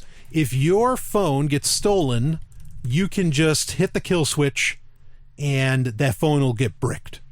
Well, to Brian, where they that can't sounds use it pretty anymore. good. I want to protect myself against theft. If Right. someone gets your phone, it can be a real pain in the ass and a problem for your identity. Sure, absolutely. Okay, and I think that that's certainly true. But here's the thing.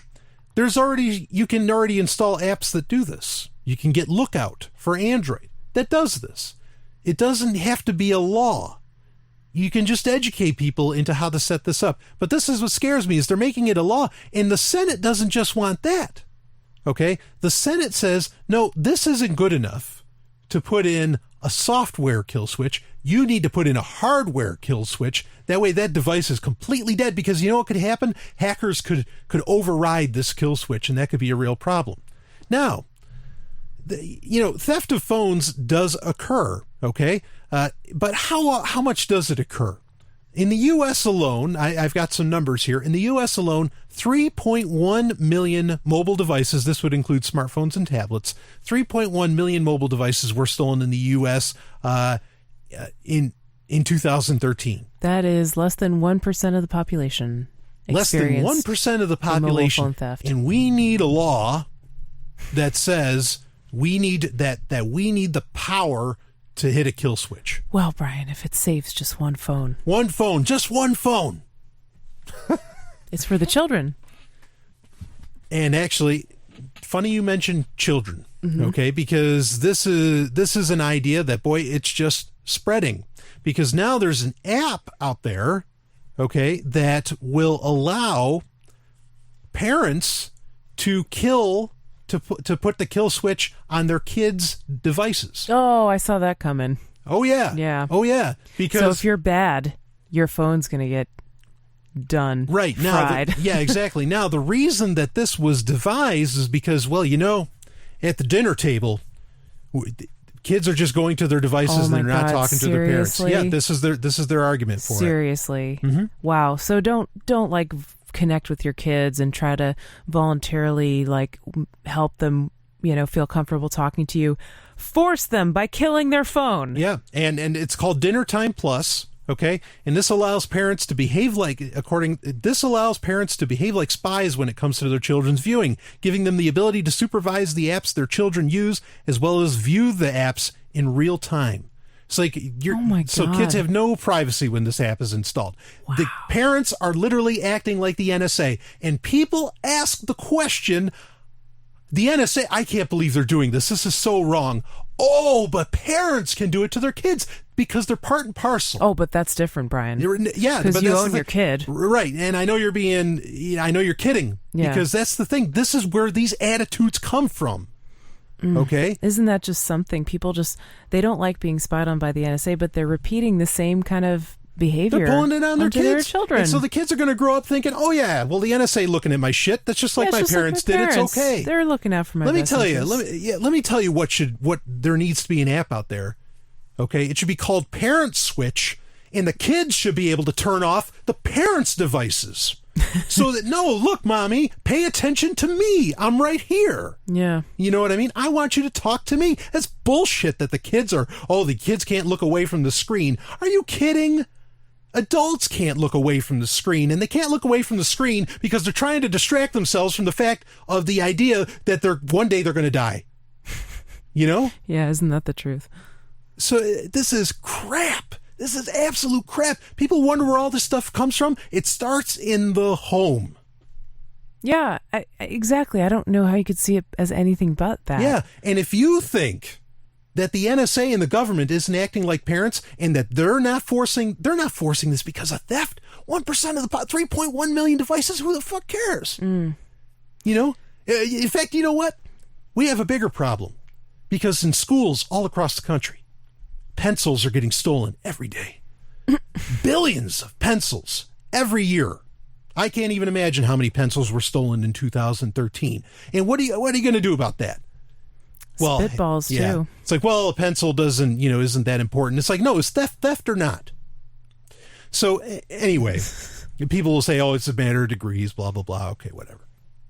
So, but this is a real problem. And I think it's in my opinion, because Apple's doing this too, just in case. I know this article wasn't about Apple, but I think it's happening. It is absolutely clear. This is designed to just be able to cut off communications, you know, in a designated area at any given time. And get people to accept it, Yeah, and for you to just like, oh, shit, well, there's nothing I can do. The device is completely bricked. And the reason they want the hardware device is because it'd be easy enough to probably install an app that would make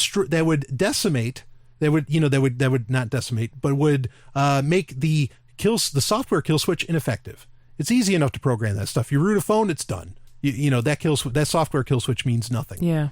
Okay. And so that's why they want a hardware switch in there so bad. The software kill switch should be enough. And it's not. And that's where things get creepy. I mean, what are your thoughts on this? We need MadeSafe. Yeah. And open source phones. Yeah, and those are coming. Yeah. That's a great option. I mean, like Ubuntu OS is out there, Firefox OS is coming or is out there already, and there's the N900 program. There are open source phones out there. I don't know if this would affect BlackPhone or not, but yeah, I mean, certainly we want open source phones. You know, no doubt about that. But I really think all these systems are closing down. You know, Windows Phone isn't oblivious to it. Google isn't excluded from it. Android isn't excluded from it. It's just getting worse. And eventually, you're not going to be able to use Tor and all these other, anonymity apps on these things if you want to keep using the latest software. Okay, so I think people should just get used to using their computers a whole hell of a lot more, in my opinion. I mean, if they got a kill switch on it, guess what? When there's, when Occupy is getting attacked, or, when Occupy the police is coming down on Occupy, oh, that's nice you got all those pictures this time. Next time, kill switch. Oh, well, no pictures for you. Anyway, we'll be back with more. This is Sovryn Tech. Hey, everybody. I really appreciate all of you that listen to Sovryn Tech. I hope you have as much fun listening to the show as I do making it. And hey, if you have a good time listening or learn something from listening, you can donate to the show. Just look in the show notes at sovryntech.com. There you'll see addresses for Bitcoin, BlackCoin, Next, Litecoin, whole slew of ways to donate to the show. And believe me, I'm not going to complain if you only send 2 millibits, or what equates to $2, unlike some people. But, also you can donate via PayPal using the affiliate links on the left-hand side of sovryntech.com. And oh yes, please feel free to use those affiliate links. You can also help the show by circling me on Google+, following me on Twitter, or following Sovryn Tech on SoundCloud. Anything you can do to help, believe me, it helps. So I love all of you, and thank you so much for listening. Now let's get back to more Sovryn Tech. Well, looks like we made it out of the country. Good driving. Let's find some place to relax. Somewhere with a nice big bed, I think. Let me pull up an app. Sounds good to me. Software of the Week. It is time for Software of the Week, where I cover software that sometimes it just sucks, other times it's really great, something useful or something up and coming. Stephanie, thank you so much for being on the show today. Oh, thank you, you're having a lot of fun, I hope. I am. Awesome.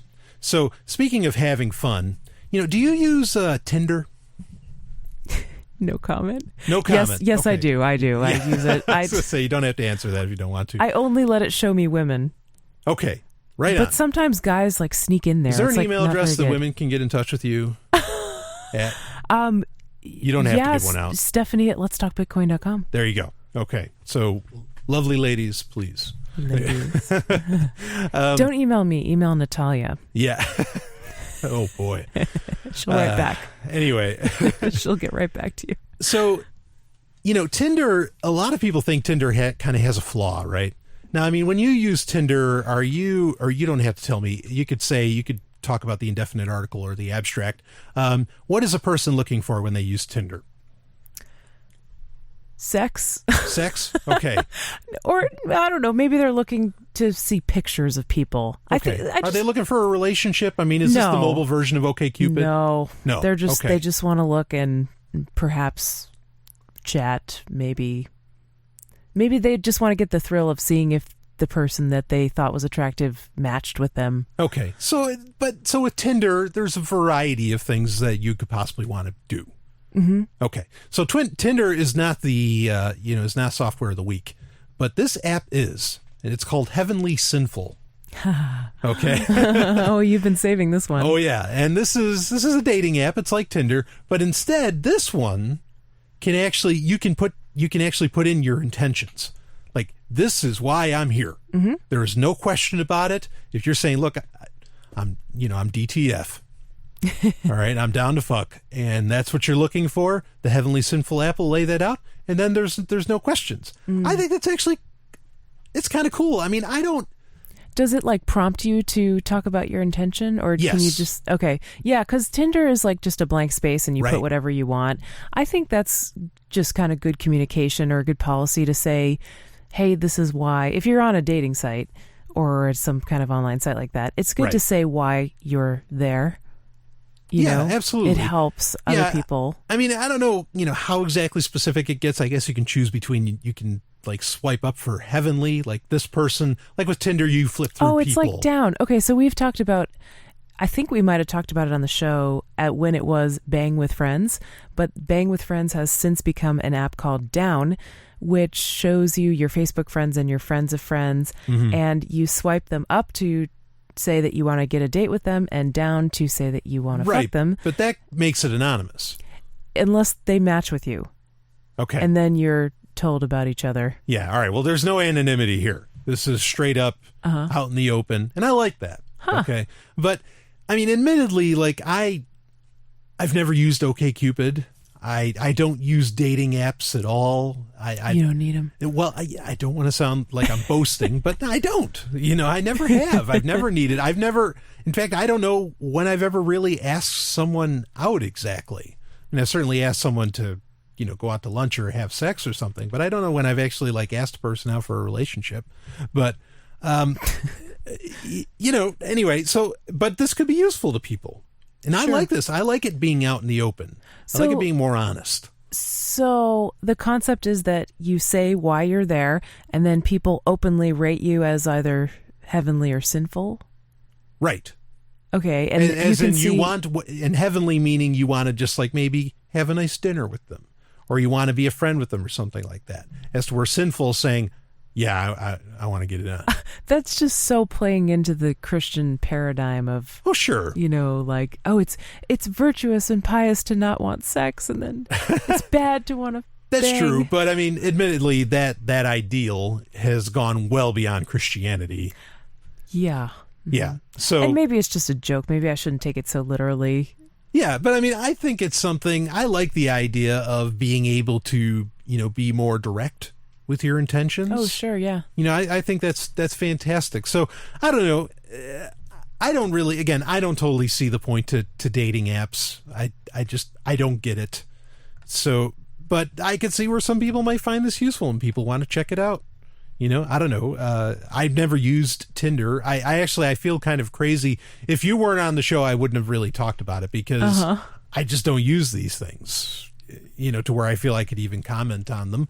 But I've actually had like a long history with dating websites and apps. Like, I don't know. I mean, I'm kind of exposing myself. I'm being vulnerable here, Brian. But I was on Hot or Not. Do you remember Hot or Not? See, I don't even know what you're talking about. I think we might have talked about this on the show before, but I was on Hot or Not back in 2000, the early aughts. And it was like a site where you could rate someone as hot or not. Right. And it was just fun, like you might be able to meet people through the site. They'd put their email addresses in the picture and try to... Nothing superficial at all, right? Absolutely right. We'll be back with more. This is Sovereign Tech. HeavenlySinful. You can check it out. Maybe it's good to be honest. What does freedom mean? Tune in to LRN.FM to find out. LRN.FM is the Liberty Radio Network, a collection of live talk radio and podcasts, all coming from a principled pro-liberty perspective. LRN.FM show hosts aren't left, right, or conspiracy kooks. You can tune in 24/7 to LRN.FM via your phone, computer, satellite, and more. Listen free anytime at LRN.FM. That's LRN.FM.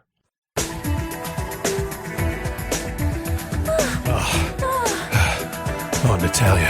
Oh, it feels so good. I'm so close. I know what you need. The climax. Wow, where'd you get that voice work? It's so good. Yeah, the voice work that whoever did that's amazing. Well, it was Natalia, obviously, but it was Natalia. She's pretty good. Yeah. Oh boy. She's even got a little echo in her. Yeah. Anyway, it is time for the climax where I talk about, or in this case, the lovely and hyper-intelligent Dr. Stephanie Murphy and I talk about whatever the hell we want to talk about. So, but I did choose the topic. I feel bad. I usually let you choose things, like I let you choose website of the week and software of the week and all that, and I just chose it all. So that's fine. I liked your choices. Okay. Yeah, all right. I approve of this message. Right on. So for the climax, I wanted to kind of continue the conversation that we had last time you were on, which was episode 77, which for some reason has 33,000 downloads now. Over 33,000. I was listening back to that to see what embarrassing things I said, and they were plenty. Yeah. Well, maybe people will appreciate the authenticity that we bring out there. So anyway, we were talking about in that climax, we were talking about what we think Paleolithic living for humanity was like. The caveman. What was caveman living like?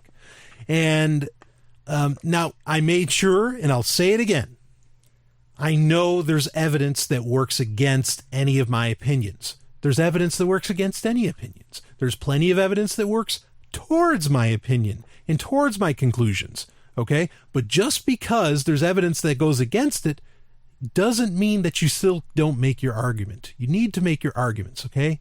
Because as long as you have some kind of evidence, go ahead and make the argument. It's okay. And it's exploring an idea. Yeah, and it's exploring an idea. And you don't have to agree with me either. Guess what? I'm the one guy in the liberty movement that will not pull a gun on you. That's true. I think I might be the only one. Well, no, I'm not the only one. I've had emailers now. I know that wouldn't want to do that either. So anyway, we talked about during that initial part one, we'll say, of what life was like in the Paleolithic life was really like. We mentioned that they didn't stink because of various bacteria that actually ate away at the stink. And so, right? Yeah, that doesn't make it sound more appealing, but yeah, basically. Yeah, right. But I mean, they were clean. They didn't smell. There was nothing keeping you from getting close to somebody in the Paleolithic world. And we talked about a couple other things. We talked about that, the way they ate, the diet allowed for them, that they didn't have bad teeth. In fact, they probably had better teeth than we have. Stuff like Weston Price's work and others that has shown that Skull 5. We see that they are tremendously healthy, that they were in fantastic shape. We talked about their sex lives, that their sex lives were probably pretty wild. So we covered a lot of these things as to where and I didn't see how there was any evolution towards monogamy. Monogamy is okay. I'm not saying that. I'm just saying that evolution shows that when sex was happening, there was a call for more people to kind of come in. Okay, you can listen back to that episode if you want to hear more about that. So, but I want to discuss some other issues of Paleolithic life. And my end game of that was that actually Paleolithic humans were very peaceful. Okay, that they were exceptionally peaceful, and that it wasn't until the Neolithic and the introduction of agriculture that humanity became very violent and jealous, and a whole slew of other really negative, emotions or connotations or whatever. And that's my theory. Okay, and I have some evidence to back it up. What's the evidence? Well, similar to what we were talking about, and if you listen back to episode 77, you'll see that we discussed why we believe these things. There's also books that discuss it. Survival of the Nicest. I love that. Yeah, title. there's actually famous quotes from Dorian Sagan, who is the son of Carl Sagan, who said life did not thrive through combat. Life thrived through networking. Okay, and this is coming from scientists. All right, that networking, that cooperation is what actually allowed life to grow on planet Earth and to get where it is today. It was not through combat. It was not necessarily through, I think, what most people consider competition. Okay, I'm not saying competition's an ugly thing. But anyway, so the next kind of subject I just want to briefly touch on is something I think I spent like 3 or 4 listener emails talking about, and that was the nuclear family. And it's interesting because we were just talking about in Hacksec how look at the attitudes that the nuclear family has brought on, where, like look at the parallels between the nuclear family, and the nuclear family means mom, dad, kids. And that's it. No polyamory, nothing like that. Doesn't it also imply that dad's sort of in charge? Yep. Yeah, that's part of it. Yeah. And so look at the parallels between what parents do and what the NSA does, what the government does. Look at the parallels between government and the modern home. And I think there's plenty of it. In fact, I mentioned it before. There's even a very honest caller into Free Talk Live who said, look, he says, the government's the same thing as the family. And he was saying, he went down the list and he was being positive about it. He liked the fact that it was. Yeah. He was saying, you have borders. This is our house. Here's the borders. That's my child. That's my citizen of this state. You have searches. He searched the room. Right. I mean, all this stuff was all the same. And he was talking about it, and again, in a positive light for him. But I think it's a negative. Yeah, all this crap. Yeah. So, the nuclear family, I think, is something that wasn't a part of the Paleolithic life. And so I think a lot of the ideas of, like also we were talking about, where women are property, didn't exist. I don't think it existed because no one, I don't think the idea of this is my child, now it may be more of like, someone like part of the tribe, but no one was like claiming ownership over each other. Yeah, I think a really good place if you want to read more about this would be the book Sex at Dawn, which we've promoted, or listen to Chris Ryan's podcast. He's the author of Sex at Dawn. I think like when we talk about they as in Paleolithic humans, it's really like just a large group of people we're talking about. We're talking about geographically spread out. Right. There have been lots of different cultures around the world, and to a certain extent, they are different regionally. Sure. Right? Like some of them are a little bit more towards a little bit more buying into the idea, at least according to what's been studied, of partible paternity, which means that like women didn't believe that one man was the father of their child. They believed that sperm from different men could kind of combine forces and the baby would have the best characteristics of all of them. Exactly. Yeah. So they would be with multiple multiple guys. Yeah. There'd be an orgy, or whatever. And, I have no problem with that. And the guys believed that the baby could be partially theirs, so they would have an incentive to like take care of it. Yeah, the whole tribe took care of the kid. And so there was literally... Kids were probably rarer too. Like, because if you're thinking about spreading a child out, like, or spreading the work of raising a child out over a bunch of people, I mean, we're not talking about like everyone has a child and everyone takes care of everyone's child. We're talking about like maybe there were a couple kids in a tribe of 50 people perhaps at once. Yeah. I mean, and certainly, but all the same, there was just more love to go around. I think that's the case. As to where nowadays it's like, oh, that's not my kid. My kid, I care about my kid. I'm not so concerned about your kid. Yeah. And I don't think in tribal life that was that way. It was far more, way more different. And with more adults, you can actually, I think you can still be an individual and do your thing, because kind of everybody's sort of just, there's just this, kind of tribal thought that, everybody kind of cares about everybody. You know what I mean? So I don't want to go much more on that, because, boy, I've already talked about it a million times. So, and maybe I need to flesh it out a little more. Did you have something? Well, I had a thought about scarcity. I think probably in different geographical regions, there were different levels of scarcity versus abundance in the environment in terms of food and resources. Sure. And so I think that could really affect the development of humanity, I guess, or human nature. Right.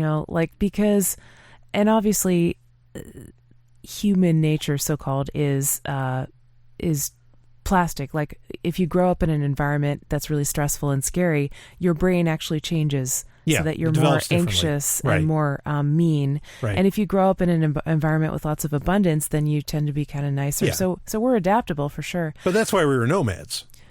Yeah, I mean, and people say with chimps and bonobos, one theory is that there was some monkey and there was a river that was separating the two of them. And there literally is still. The Congo River separates them. Ah, okay, thank you. A little hazy on the details there. That's okay. But on one side, everything was kind of scarce and there was more fighting, and then the other side, it was a lot of abundance, and they didn't learn to fight. And so then you have the chimps, who are kind of warlike, and the bonobos, who are peaceful and sex loving. Sure. So, humans could have had some of that influence too, or different groups of humans might have experienced different types of environments that shaped their development, and so I just wonder, because there's a lot of evidence that said, if you're a hunter-gatherer, you really only have to work 20 hours a week to get enough food for everybody. And there's more than enough food. And actually, it's kind of an abundance of food. It's you're walking into a forest of food all the time. And you can tons of variety, because you're not doing agriculture that kills the biodiversity. Yeah, and there's tons to eat. Right. So I guess what I'm saying is that if you believe that, then you can probably make the next step to believing that humans didn't necessarily live in this environment of nasty scarcity where everybody was starving. Exactly. Even though they may have been adapted to deal with starvation if it came up, but they could have lived in a real environment of abundance. Yeah, absolutely. And to collect enough to survive, there's theories that they only had to work 20 hours a week. Yeah, I just said that. Oh, yeah. Okay. Yeah, right. Anyway, it's late. Yeah. So the other topic I wanted to get to, we won't really get to spend a whole lot of time on, but I wonder if hunter languages themselves, language is so important. Yes. I talk about this in other parts of the world, where a lot of the words for child and the words for wife actually entail within themselves, still to this day in the modern parlance, entail the word property. And if that doesn't affect your brain, I don't know how it couldn't. You know what I mean? That you are constantly hearing the word property and what you are being called. Okay. And so I wonder, with these more basic, a little more primitive languages, like hunter languages or whatever, if a lot of these ideas that we have of scarcity, like you said, come from our language, comes from the language itself, unconsciously or subconsciously, and it affects us. Yeah, that could be a chicken and egg thing. Did the language develop in response to right. that? But I mean, even, the directness, we have so many ways, so many of our words are just designed to dance around the fact. And a lot of our really direct words, nobody uses anymore. Can you give me an example of that? Boy, yeah. Now you catch me on the pinch. Sorry. No, that's, I read these lists where they list off words, old words from the 30s or something. And some of these words are super descriptive of what they're talking about. And they're so direct, and now they're gone. And as to where now a lot of the words might be ambiguous, but then I guess a hunter language would be ambiguous. I really wanted to talk about this more, but we won't be able to get to it. I'm sorry. So, Ray. We'll have to do another one again. No, yeah, right. Part 3. So, but I wonder, language is such a big deal. Look into NVC and see what you think about language. Nonviolent communication. Yeah, nonviolent communication, and see what you think about language being affecting people. So, anyway, Stephanie, thank you for being on, of course. Thank you so much for having me on. Yeah. Carpe Lucem. I'll see you on the other side. You just experienced Sovryn Tech. Go to sovryntech.com, that's SOVRYN tech.com, and connect with us there. Find links from today's show and catch our podcast feed. Sovryn Tech is copy heart. Copying art is an act of love, and love is not subject to law. So please share the show however you like. Welcome to the evolution.